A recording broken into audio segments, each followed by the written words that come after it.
Sejam muito bem-vindos. Evangelho do Amor. Paulo, escrevendo aos Coríntios, fala que as crianças se alimentam de leite, mas os adultos de alimento sólido. Então ela usa não apenas as figuras desses estágios do crescimento, mas inclusive questões relacionadas ao comportamento, à alimentação. Paulo diz, quando eu era menino, falava com o menino, pensava com o menino, agia com o menino, mas logo que cheguei a ser homem, deixei as coisas de menino. Seria muito estranho imaginar um garoto de 18 anos alistado para o exército, gritando lá no banheiro, mãe, vem me limpar.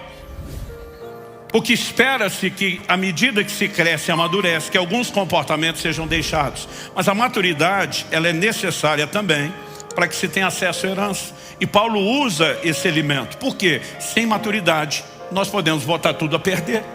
Quando você olha a própria parábola do filho pródigo, você tem alguém que tem acesso à herança antes de ter maturidade o suficiente e vai dissipar todos os bens vivendo uma vida dissoluta. Aliás, outro dia um irmão fez um comentário comigo, falou, pastor, eu estava lendo uma matéria e impressionante que aquilo trazia dados de estatística, e diz, incluindo os países de primeiro mundo, e diz, mais de 90% das pessoas que ganharam prêmios milionários de loteria perderam tudo em 2 anos.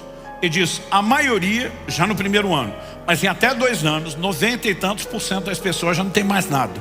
Ele olha para mim e fala assim, essa é a maior prova de que esse dinheiro é amaldiçoado. Eu falei, amigo, eu não quero discutir a parte espiritual da coisa e evidentemente que eu não estou incentivando ninguém ao jogo, nós somos contrários, né, a isso por princípio espiritual, por ética e uma série de coisas. Mas eu falei para ele, tem uma outra pesquisa que mostra que muitos herdeiros de impérios bilionários, estamos falando de corporações, empresas, né, eles normalmente na segunda geração tem uma probabilidade altíssima de desconstruir, de demolir, estragar tudo o que a geração anterior fez. Isso não significa que tenha algo amaldiçoado. Mas o que você vai encontrar em comum, nos 2 casos, é que pessoas que são promovidas para algo para o qual não estão prontas e preparadas, tendem a desperdiçar isso. E deixe-me dizer algo para você, no reino de Deus não é diferente. No plano espiritual não é diferente. No ministério não é diferente. É por isso que Paulo escreve em 1 Timóteo, no capítulo 3, nos versos 6 e 7, que aquele que almeja o ministério, que quer ser visto, ele não pode ser neófito, novo na fé. Não significa que a experiência com Cristo não é genuína, mas ele ainda não teve tempo de amadurecer, de crescer. E nós precisamos entender isso. Aliás, pense algo que tem trazido problema para o reino de Deus desde a primeira geração, desde o início da história da igreja. São líderes imaturos. João escreve a respeito de um camarada na sua 3ª epístola chamado Diótrefes, que eu tomei a liberdade de apelidar de Idiótrefes. Esse camarada, João diz, ele não nos recebe, e se alguém da igreja receber algum dos nossos, ele expulsa da igreja. Era o camarada que dizia, só eu posso estar debaixo dos holofotes, só eu posso brilhar. Agora eu fico pensando, o que seria receber João, gente? O apóstolo João, o discípulo amado, aquele que reclinava a cabeça no peito de Jesus para compartilhar algo na igreja. Fico imaginando um seminário de escatologia com João, falando sobre as visões do Apocalipse. Diótrefes dizia, na minha igreja João não pisa e quem anda com ele também não. Né? Gente que é insegura emocionalmente, que não amadureceu, que não cresceu, isso tem trazido estrago demais. Eu olho para a minha própria jornada, para a minha própria história. Eu comecei o ministério muito cedo, me dediquei ao Senhor e à obra do ministério muito cedo. E eu comecei a ver muito resultado do ministério e crescimento ministerial bem cedo. Mas em agosto de 93 eu tive um acidente de carro que me gerou uma crise muito grande. Eu falo muito sobre isso no meu livro, O Agir Invisível de Deus. E eu lembro que 1 ano e pouco depois, quando estava sendo ordenado ao pastorado, nosso querido, saudoso pastor Francisco teve uma experiência quando impôs as mãos sobre mim. Pastor Tomás estava junto, né? Saudoso Miguel, que já está com o senhor também, e estava orando. Ele teve uma visão aberta de um anjo de Deus que falou com ele a respeito do meu acidente, das coisas que eu estava passando, da crise que eu estava vivendo. E basicamente o anjo disse para o Francisco, diga para ele que o acidente de carro que ele teve, né, embora tenha sido um ataque de Satanás, teve uma permissão divina. E ele começa a falar a respeito de como eu não estava pronto e preparado para aquele lugar onde eu estava entrando. O anjo diz assim, o sucesso dele se transformaria em fracasso, porque ele iria sucumbir debaixo do peso do próprio ministério. Ele estava entrando em níveis para os quais ele não estava preparado.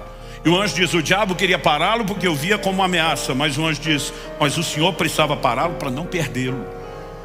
E o anjo termina a história falando, ele vai passar por um processo nos próximos anos de muito amadurecimento, antes que Deus o permita ser novamente reintroduzido naquilo que está fazendo. Quando você ouve uma palavra dessa, você pensa, o processo vai ser 1 ano, 2 anos. Depois de 25 anos, que foi a data, né, do meu tempo de pastorado, quando eu fiz a transição para o Marciano assumir alcance, Deus disse, agora estou te levando de volta lá onde nós paramos, 25 anos depois. Sabe por quê? Ninguém amadurece sem tempo. Maturidade nunca vai acontecer da noite para o dia. Eu lembro da época em que mamãe botava fruta na estufa, vocês lembram disso? Enrola em jornal, bota embaixo dentro do fogão. Você tenta acelerar a maturação, mas por mais que você possa acelerar, você não vai evitar o fator tempo. Maturidade sempre vai requerer tempo, mas a pergunta é, só o tempo é necessário? E eu tenho percebido não só que é uma maturidade requerida, que a maturidade não virá sem tempo, mas por outro lado, eu também percebo nas escrituras que só o tempo não resolve. Então, Jesus fala de processos usando figuras da natureza que são similares àquilo que nós vamos experimentar no plano espiritual.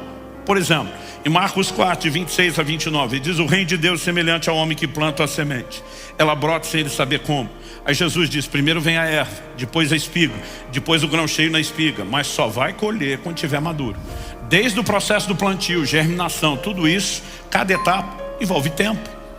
Essas coisas não vão acontecer todas da noite para o dia. E a nossa maturidade também não. Mas insisto na pergunta, só o tempo garante tudo? E a resposta é não. Em Hebreus, no capítulo 5, nos versos 11 e 12, nós lemos assim, a esse respeito, temos muitas coisas a dizer, coisas difíceis de explicar. E o autor vai dizer, porque vocês se tornaram tardios em ouvir. No verso 12 ele diz, pois quando já deveriam ser mestres, levando em conta o tempo decorrido, vocês têm novamente necessidade de que alguém lhes ensine quais são os princípios elementares dos oráculos de Deus. Passaram a ter necessidade de leite e não de alimento sólido. Do que ele está falando? Dieta de criança e não de adulto. Verso 13. Ora, todo aquele que se alimenta de leite é inexperiente na palavra da justiça, porque é criança. 14. Mas o alimento sólido é para os adultos, para aqueles que pela prática têm as suas faculdades exercitadas para discernir não somente o bem, mas também o mal. Ele vai falar de tempo, ele vai falar de prática, mas basicamente ele está dizendo, esperava-se que vocês já fossem mestres, estivessem ensinando outros. Por quê? Pelo tempo decorrido. Ou seja, o que se esperava é que o tempo estivesse acrescentando algo a vocês. Mas não acrescentou. Vocês não só não são mestres, como a gente tem que ensinar de novo o beabá, os fundamentos de tudo, porque parece que vocês não absorveram nada. Então, sem tempo não há maturidade, mas só o tempo garante? Também não. Há muita gente que está literalmente perdendo tempo, porque não avança, não cresce e não amadurece. E gente, a conta da falta de maturidade, ela não se manifesta só no plano espiritual. Ao longo de 30 anos de pastorado, depois de muito aconselhamento, né, dado horas investido nisso, principalmente lidando com casais em crise, honestamente, tinha hora que minha vontade era dar uma chupeta para cada um, para marido e mulher, né, e dizer, vocês são 2 crianças, não cresceram. Porque a falta de desenvolvimento emocional é evidente que ela impacta a nossa vida espiritual. E nós percebemos o que? Essas pessoas tiveram tempo, mas certamente lhes faltou o que? Alguns processos. Isso é o que eu e você precisamos entender. E eu quero, junto com o ensino, colocar quase que uma espécie de desabafo. A perspectiva da visão familiar mudou demais, né? Mudou demais. Porque eu lembro que alguns anos atrás eu conversei com uma pessoa muito querida. Falei, está planejando ter outro filho? A pessoa tinha um filho só, né? E a vida é uma eterna cobrança. Quando está solteiro a gente pergunta quando vai namorar, começa a namorar, pergunta quando vai noivar, quando fica noivo quando é que vai casar, quando casa quando é que vai ter filho, tem um filho quando é que vai ter outro, se tiver outro a gente pergunta mais um. Então a gente está sempre cobrando. Falei, e aí, tem plano de ter mais algum filho? Mas a resposta foi rápida, contundente, intensa. De jeito nenhum. Do jeito que a pessoa falou, eu falei, uau, quanta emoção nisso. Eu falei, por que de jeito nenhum? Ele falou assim, porque ter filho é muito caro.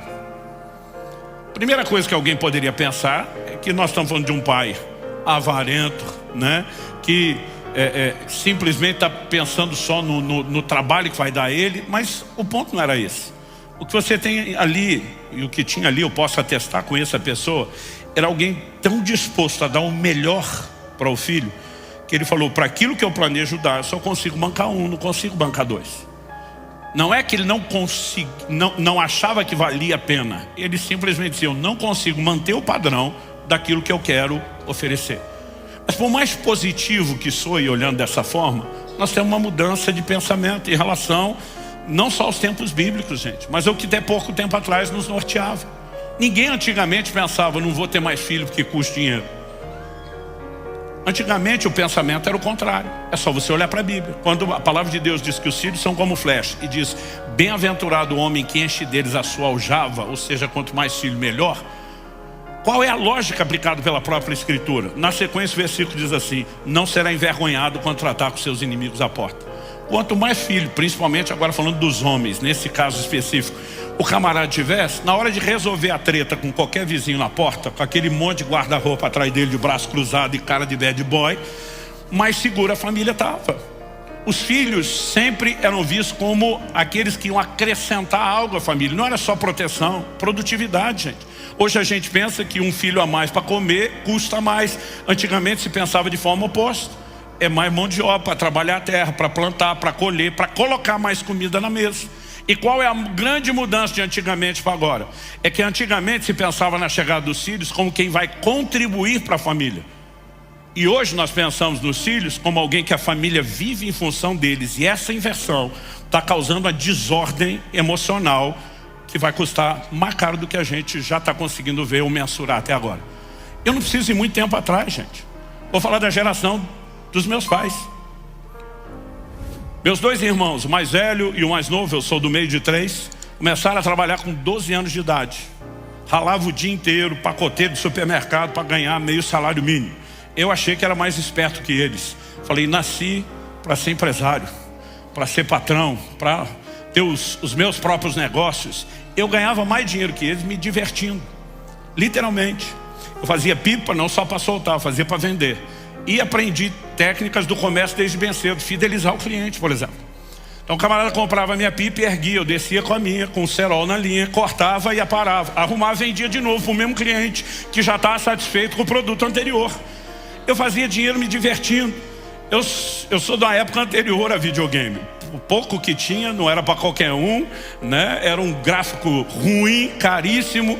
Então eu sou o remanescente que ainda brincou, jogou bolinha de gude, rodou peão. Tudo virava negócio, gente. A gente quando rapelava, que era tirar todas as bolinhas de gude do outro, ganhou, eu vendia de volta mais barato do que ele comprar no mercado. Até ganhar de novo, vender de novo, né? Eu fazia a mesma coisa com o peão. Eu fazia mais dinheiro que meus irmãos me divertindo. Só que um dia eu entro em casa, 14 anos. Meu pai está conversando com um amigo na sala, eu cumprimento, né? Os dois. Meu pai diz, volta e cumprimento direito seu chefe. Falei, meu o quê? Falou, seu chefe, acabei de arrumar um emprego para você. Eu olho e pergunto, quanto é que eu vou ganhar? Meu pai diz, não interessa. Eu digo, como que não interessa? Falei, pai, o senhor tem 2 filhos ralando que só para ganhar meio salário mínimo. Eu estou ganhando mais dinheiro que eles me divertindo. Meu pai falou, e esse é o problema. Ele diz, trabalho não diz respeito só a dinheiro. Você precisa aprender a ter horário, você precisa aprender a submeter a um chefe, você precisa entender que há uma questão de desenvolvimento de caráter. Ele falou, sua festa acabou, você começa amanhã. Eu olhei, era uma quarta-feira, falei, quem começa a trabalhar numa quinta? Podia pelo menos esperar até a segunda, que nem regime. E meu pai disse, tem mais, e o salário não é só seu. Depois de tirar o dízimo, que é a parte de Deus, vai ficar só com esse percentual para você. O resto você ajuda em casa. Aí eu fiquei valente, falei, o senhor não precisa. Ele falou, eu não, mas quem precisa é você. Precisa entender que filho não é um bicho parasita que vai passar a vida inteira sugando os pais, principalmente depois de crescer. Que ele é parte da família. Se é parte da família, não só usufrui, ajuda a construir. Então a partir de agora vai ajudar dentro de casa. Papai subiu o tom, eu, sim senhor. Só que hoje em dia a mentalidade mudou. Os pais querem fazer tudo pelos filhos. Aliás, parece que é uma geração frustrada, dizendo, meus pais não me deram tudo. E aí eles decidiram estragar a próxima geração, sem entender que processos que você passou te ajudaram a crescer. E aí nós começamos a sabotar essas coisas. Gente, a mentalidade mudou demais. Por que é que os pais hoje estão dizendo, não quero ter mais? Custa muito, porque eles só pensam o tempo todo em tudo que eles têm que fazer. Mas não há uma visão de que os filhos precisam participar. Não estou falando, gente, de criança. Mas estou falando de gente que cresceu e precisa ser preparado para a vida. Quem está me entendendo? Então, se nós não mudarmos essa mentalidade, começando a criação dos filhos dentro de casa, nós não vamos produzir amadurecimento. Se inscreva para receber mensagens da Palavra de Deus para seu coração. Compartilhe essa mensagem para mais vidas serem alcançadas. Que você tenha um dia repleto de paz e de bênçãos vindas da parte de Deus.